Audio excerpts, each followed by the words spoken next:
We are Pakistan, part 155. Employment generation through literacy and training. Training workers to meet agricultural requirements. Pakistan's economy mainly depends on agriculture as it provides employment to about 40% of the populations. In order to meet the requirement of agriculture, the labor force should be trained on the following lines: establishment of training institutions where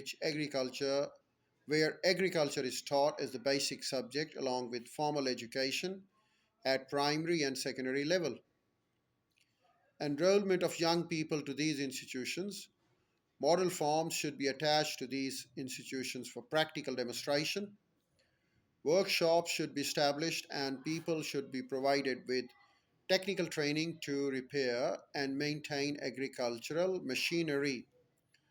Rural areas have the potential for even greater development of cottage industries. Training centers for such industries will help to provide enough employment opportunities for the rural population. Training workers to meet industrial requirement. Pakistan's industrial plants require skilled workers who can work with changing technology. In order to impart the necessary training, special centers should be set up all over the country, depending on the type of industries in that area.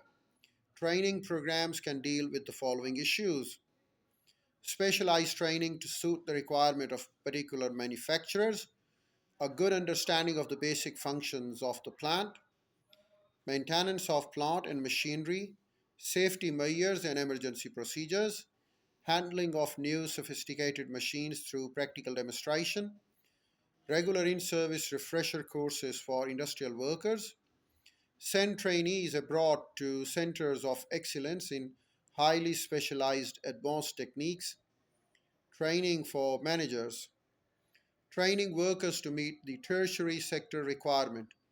The tertiary sector employs large number of educated and trained labor force, about 41% of the total workforce. The sector includes machine, education, banking, insurance, transport, power supply, and telecommunications. This service sector requirements are very wide. Pakistan needs skilled servicing electricians, shop supervisors, trained teachers, doctors, bankers, insurance agents, accountants, executives, politicians, etc. After analyzing the requirements of each profession, special training programs can be formulated. How unemployment affects economic development. There is a clear relationship between unemployment and economic development. A high unemployment rate means underutilization of human resource and less generation of income by the people.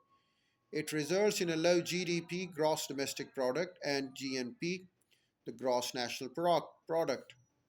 Due to increased competitiveness, due to increased competition for jobs and wide availability of labor, wages decrease significantly. A reduction in wages and salaries leads to less tax being collected on incomes.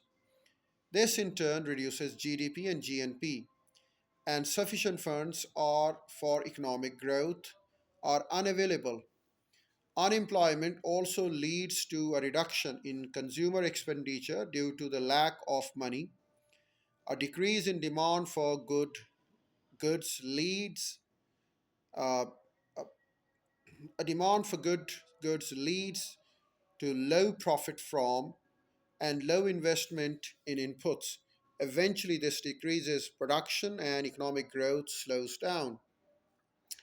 A decrease in availability of funds due to a fall in revenue generated from tax collection leads to the government raising tax rates.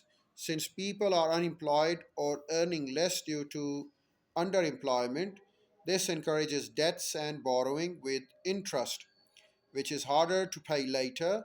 This causes a further decline in the quality of life. As unemployment reduces government funds for investment due to less revenue generation, it also reduces local and foreign investment because low profit is expected, investors may even begin pulling out their money from the economy to invest in promising industries in other countries that have less unemployment.